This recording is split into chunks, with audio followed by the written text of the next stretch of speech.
naririnig ko lang yung sarili ko. Tapos wala na akong pakialam kung maayos ko pa siya makakanta. Wala talaga akong pakialam. Gusto ko lang kung paano ko siya nararamdaman kantahin ngayon. Tapos blanco lang lahat.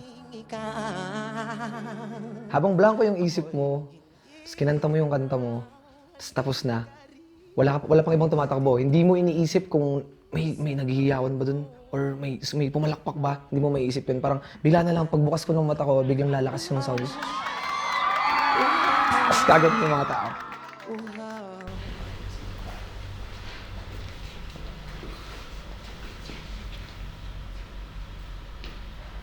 Tang ina. Late lagi.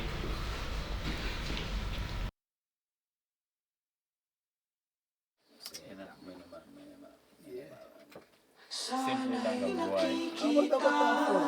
Lang yung matasinta kung saan sinubukan ko, kung saan sinubukan ko.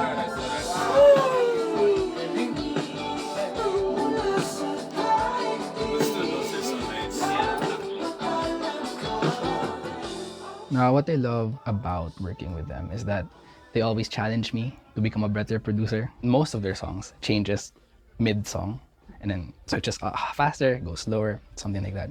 And then they want to add different elements and all to try to always be unique. So that's what's really nice about it. Isang part gusto niyong pakinggan? Intro. Intro. Sige.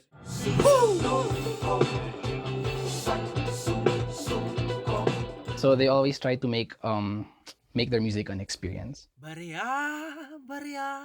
lang po sa umaga, anya ni Kaloy na habang buhay ng mamamasada. So Dilaw is crazy. When you look at him live, he like does these crazy actions and his expressions.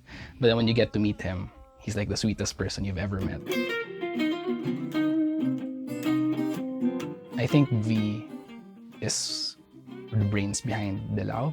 V is like the guy who pushes the band in a certain direction. Leon, he's a really good guitarist. And siguro at first you might feel a bit intimidated by how he is. Winey, he's actually an amazing singer. Well, he's not really a bass player before Dilaw. He devoted lots of time into learning the bass just to play for Dilaw.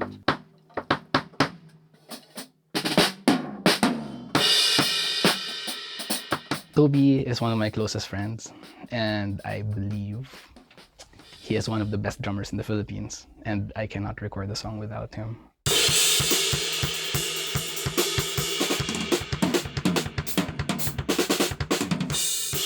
So Anne, she's a really hard worker, I would say.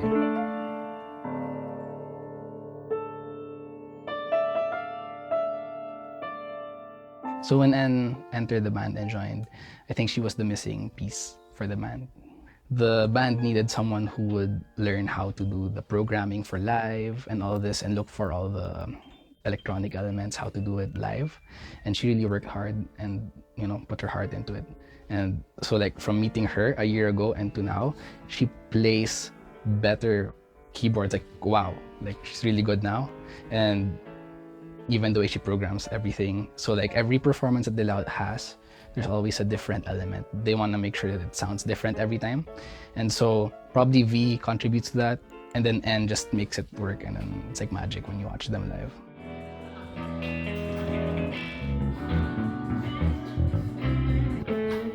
It definitely feels like such a different world on stage, yo.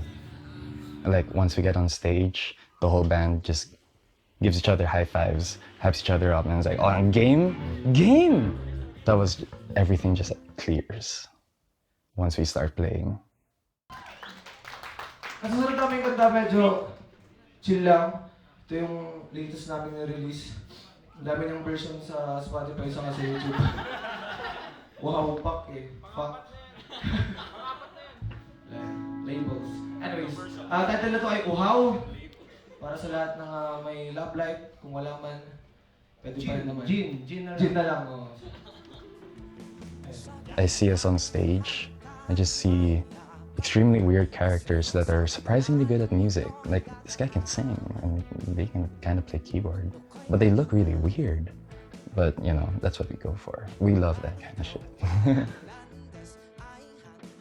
With Dilaw, like, it's a whole experience. Like, if you get the chance to see us live, I would recommend doing so because the way we lock in on stage is it's just something else. You know, you have two siblings there, two batches of siblings in the band who have known each other their whole lives and know like all the intricacies of their personalities.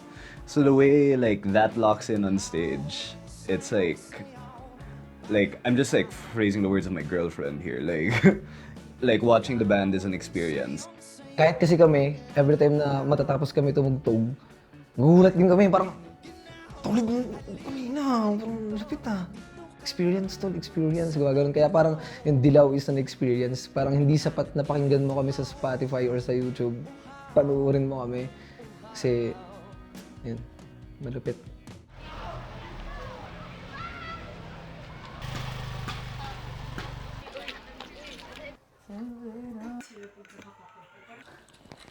Sarap ng luto mo. Ang sarap ng itlog. Are we going to skewers or liquor? Liquor na lang kasi mag-set muna kami. Kabig muna kami. Yung banda nating sideline, ha? Dahil sideline lang to. I see a bunch of crazy people just like bunched together by the universe. Somehow, all of our paths crossed in like the time where it was kind of perfect for a band like Dilaw to start. Love at first cut ka na ba? Ang ibig sabihin talaga ng Dilaw is yun, di ilaw sa gabing mapanglaw kasi pinag-uusapan namin kung anong purpose ng Dilaw. Yun, gumawa ng mga kanta na papadilimin pa yung paligid ng mga nakikinig hanggang sa makakita na sila sa dilim. Parang ganun. So, di ilaw sa gabing mapanglaw. Halika rito, dito ka lang sa tabi ko. We have blues and we can go from blues into jazz, from jazz into like a really hard rock, metal, into reggae, into just funk, into whatever. Like usually for other bands I've played for, it's just, maybe it's pop. So it's just like very straightforward. But Dilaw, you can really go into anything. Even like with the arrangement, it can be anything, literally. Fusion, like the fusion of different genres, the character of every team member in the sound. You know, it's like ang gulo-gulo talaga, but in a good way. So yeah. Bali, meron tayong Chucky. 39 Chucky ngayon. Ang inang mahal na isang budget meal yan sa Gagi. Ang mahal na par. Nung pagka-uwi ni V dito sa Pilipinas noon, nag-meet ulit si Dilaw tsaka si V. Tapos, nung meeting na nila yun, doon na nag-start. Pag-uwi ko, sakto kasi, birthday nung aso ni Wayne, si Tequila. Hindi ko trip si Dilaw nun kasi akala ko Jejemon siya. Tapos yun, nung nag-uusap kami, nag-sorry ako kasi, Dilaw, sabi ko, nung una, hindi kita trip kasi akala ko Jejemon ka. Medyo Jejemon ka lang pala. Kaya okay na. Tapos may sulat ka pang kanta, kaya cool ka pala, tol. Sulat natin yung kanta mo, sabi ko. Ang daming tao nun sa bahay nila, sobrang daming tao. Kailangan namin makipag-usap, makipagsalamuha, pero parang kinalimutan namin lahat yon, as in, nawala lahat, na parang dumilim na lang lahat ng buong paligid, tapos nagsulat lang kami ng kanta ni V. Yun lang yung naalala ko sa nung time na yun. Nagsulat lang kami ng kanta. Tapos, hindi namin siya natapos totally yung San Sinukob, pero nung narinig ko yun, parang ginto nung moment na yun. Sige, rehearse nga natin yung Pundido na sikat na araw. 1, 2, Second verse. 3, Pundido. Sikan. San Sinukob was the first song Dilaw and V ever wrote together. When everything came together and I heard the final recording, it like blew me away really because I wasn't expecting the songs to like sound like that. It felt like the song represented the message really, really well. Ako gagawa ng klang klang klang klang. Let's do it at the same time. Ayaw, gusto niya rin eh. Yung San Sinukob, universe, parang Tagalog term for universe. Tungkol siya sa what ifs eh. Tungkol siya sa million possibilities na pwedeng mangyari. Pero bakit yung gusto mo hindi nangyari? So hindi tinadhana, parang ganun. Parang gumawa yung way yung universe para hindi mangyari to. Kaya, yun nga, magkakaroon ka ng realization na shit, what if nangyari yun? Sana'y nakikita ng iyong mata sinta Kung saan sinubukan ko, kung saan sinukuan ko, sana'y naririnig mula sa daigdig. Langit pa talaga ang siyang magpapasya.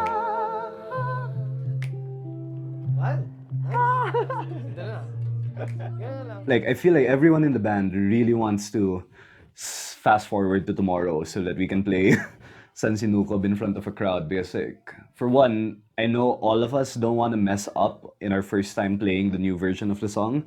So all of us have been like practicing like crazy.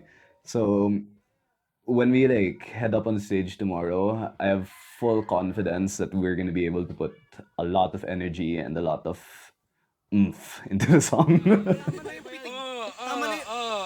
Tama na yung pitik mo sa motor, tol. Pangilang motor na yan, ah. Oy, sige.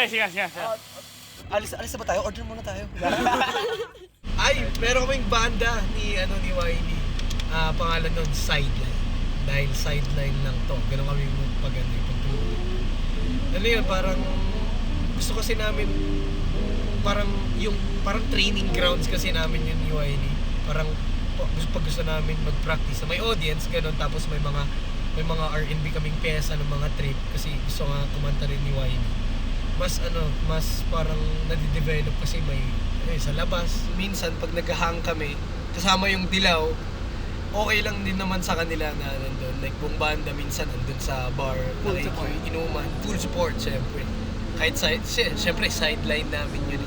Tapos yun, pag basag na, lasing na, wasak na, magja-jam kami kung ano-anong kanta. Tapos minsan, tinutugtugin namin yung mga kanta ng Dilaw kapag may nagre-request na mga lasing doon.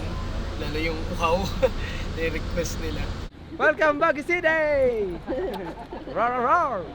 Just because like you see like bands playing big gigs, getting numbers on like Spotify, YouTube, it's not like the struggle isn't there. Honestly, it gets even weirder sometimes because like you see like these huge stages you're playing and you watch all these movies about rock stars, and when they start playing bigger gigs, you see the money come pouring in, but it doesn't like really happen like that.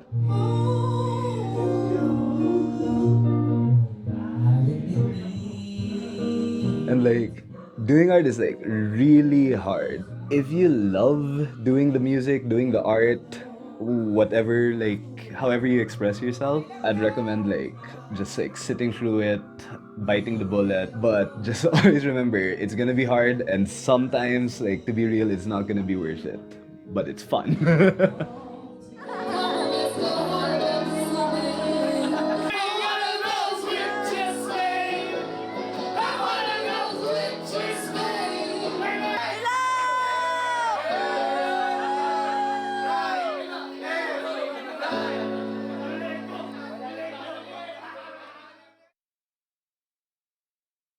The one that took the longest was like the travel from here to...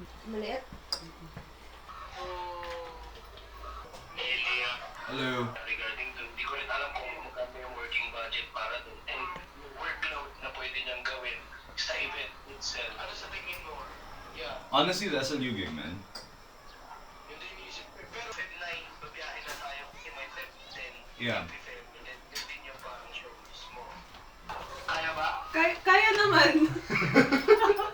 Bye! See ya! What are you guys playing tonight? V-Message, it's 4 songs, so we're doing Hit Hit, Kaloy, Uhaw, and then Mascara. Oh, nice. Not playing any of the new ones. Why not the new ones? This was special. Okay, I like the new ones, really nice. I think that a big reason I'm the artist and musician that I am today is because of the community I've grown around. Like, you know, Baguio is great. Like, it's always gonna be cold. It's always gonna have pine trees. But what I think really makes the city is the community you're around. Especially for me, growing up in like an art family where my parents were in the art field, all my titos and titas were artists as well. So having all these people who are really grounded, and really expressive with their creative side. Like, it showed me how I could be free if I found an art form for myself. Like, seeing my dad and his friends do their plays as a kid, going to all my titos and titas exhibits growing up. It was really fun because you'd see all these artists like in their field being great at what they do, and I think seeing that growing up in my community is a big reason I'm still super connected to Baguio right now. As a city, as a community, and everything in between that. Ever since like we've been playing with Dilaw, it's become like more and more evident that at some point we'll probably have to move down to Manila because that's where you can access the most gigs, most venues, most festivals, and just like network yourself as a musician. And it's really exciting on one end of the argument because you get to, you're going to be in a new space, you're going to meet new people, and with that, there are going to be new opportunities as well. But am I going to change as like a musician? Because the way I approach music and art in general was through learning from the community, because even learning the technical guitar skills, the skills that I have right now, I learned that from going to jams with friends, seeing what other artists are doing, trying out my own kind of things on the guitar, and it was like a huge trial and error process that I did alongside the community. Honestly, the thought of living somewhere else in the Philippines other than Baguio never really crossed my mind, but I really want to move out of the Philippines, like in the future, of course. But I would say I would long for Baguio so hard because, one, I really, not to diss Manila, but the weather is so crap there. I really can't handle it talaga, especially with my skinny ass body. I don't have enough metabolism for that, yo. So a lot of the times the idea of moving to Manila actually came up already, but the whole family always agreed upon staying in Baguio. But staying there for a bunch of months at a time with the band, I wasn't mad at all. But living there, no thank you. Dito ako lumaki. Tapos andito yung mga, syempre yung friends, family, parang ang daming mga kwentong nangyari dito. So yung mga kwento na yun, mga memories, malaking sangkap yun dun sa parang sobrang makabuluhan ng mga kanta na mga nasusulat namin or sa yung mga thoughts na pumapasok sa isip ko. Parang inspired ako kapag dito sa Baguio. Okay lang sa akin kasi kami ng mga best friends ko, mahilig kami sa adventure eh. So parang kung ano yung something new, something na parang parang yung manginginig yung buto mo kasi natatakot ka anong mangyayari, ano yung kakalabasan. So para makita mo yung kakalabasan nun, kailangan mo talaga subukan. So para, kaya okay ako sa mga ganong moment kung bumiyahe man kami ng malayo, tapos magstay kami sa isang lugar ng sabihin natin 1 taon. G lang, kasi gusto ko yun eh. Lalo't gusto ko yung ginagawa. Pero kung punta naman ako sa ibang lugar tapos hindi naman ako masaya, siguro parang huwag na lang. Alam mo yun, sige, magstay na lang ako dito hanggang mahanap ko yung pinakagusto ko talaga. One of the reasons that we've been able to become a full band is because of the relationships we've fostered outside of being musicians with each other. Because, when I would trust a bandmate of mine to take care of me when I'm wasted at a bar, I would also trust him to save my guitar solo when we're performing on stage. It's just a really nice relationship. Every now and then I'd get a random gift from a band member and he'd just say yeah, I was walking down Session Road and I found this jacket. I thought it would look good on you, so I bought it. Ay, madalas din kasi ako mag-ukay, lumabas. Tapos bumibili rin ako ng sa kanila kahit ano lang normal na araw. Ibibigay ko talaga sa kanila pag alam kong trip nila to. Ibibigay ko kaagad. And, it would be the same for me. Sometimes I'd be looking at some of my stuff and being hey, this would fit John V. I'd give it to him nga. And that your wholesome relationship has helped the band grow into what we are now.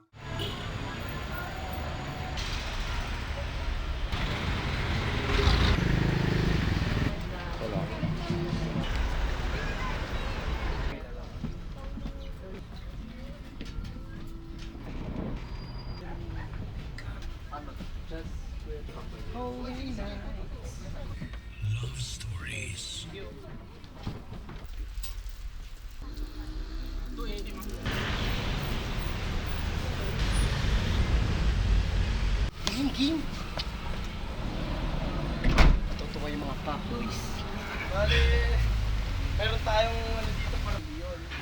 Ano yan? Totoo ba? Oh shit! Kasama namin yung sad news. Guys, kasama namin yung sad news na wala. Ito yung kanino kasi.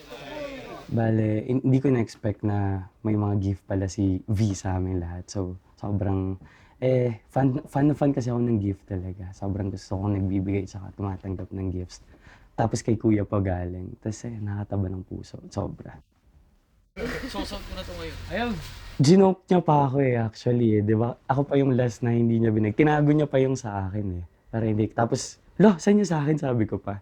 Tapos nung binigay niya na, sobrang saya ko talaga. Favorite ko yung color na ganun. Oh, ganda naman. Nice. Bale, 550, 650, 1.5 yan. Yan, 2K. Okay ba? Tingnan. Tignan mo yung likod. It's your outfit tonight. Yeah. Sound check na daw, guys. Ay, Sound check na daw. Ay, sound check na. Okay. Sakto. Tara. Thank you. Sakto. Wait lang.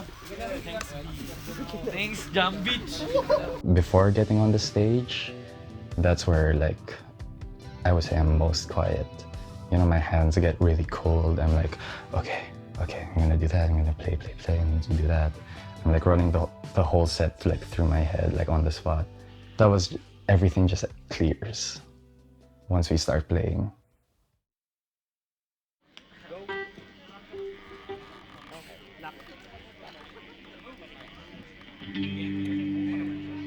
Sorry, gang. Ayun, ang title nito ay Isang Sinukob. I would like the audience to feel like they were like taken out of this world, you know, because the song talks about the universe and how it can always be against you sometimes. So I feel like the way the song can be delivered live can like blow you away for like just a couple of minutes before you have to get back and face the realities of the universe that we all have to face.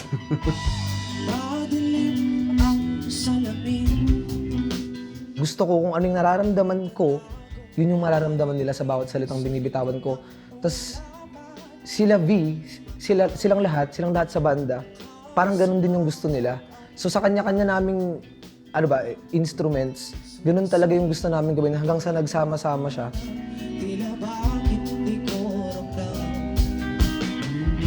It's hard to get people to understand what you say through your instrument, but when it does get through to them, damn, nothing beats it, yo.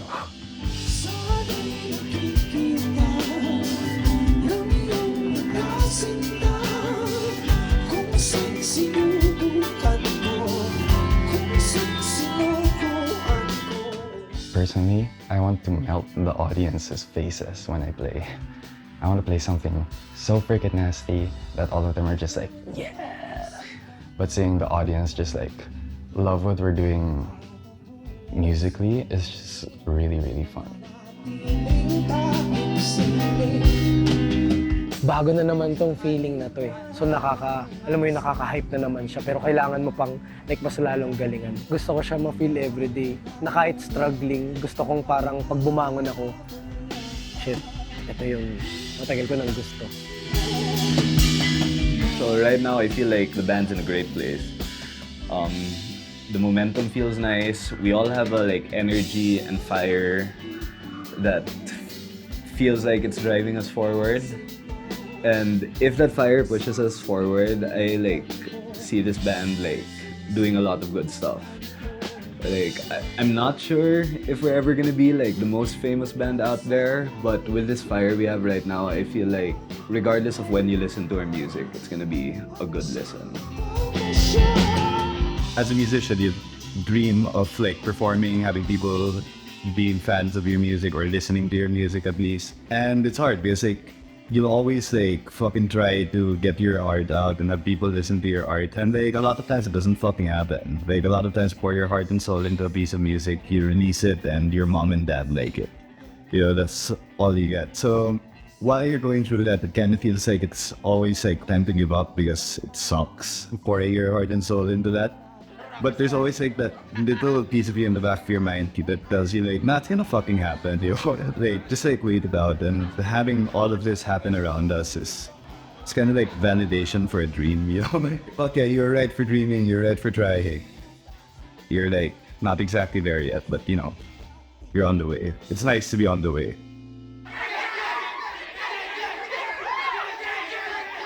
I also have a dream for the band. I want all of us to become superstars. Like, I want to keep music in my life and I want to keep art in my life. And I just don't want all these things to go away. Bakit uhaw sa'yo sayaw? Bakit ikaw? Bakit ikaw? Di bitaw sa'yo sayo. Laging ikaw. Laging ikaw. Laging ikaw. Halika dito. Dito ka lang sa tabi ko. Mananatiling uhaw. Uhaw. Uhaw.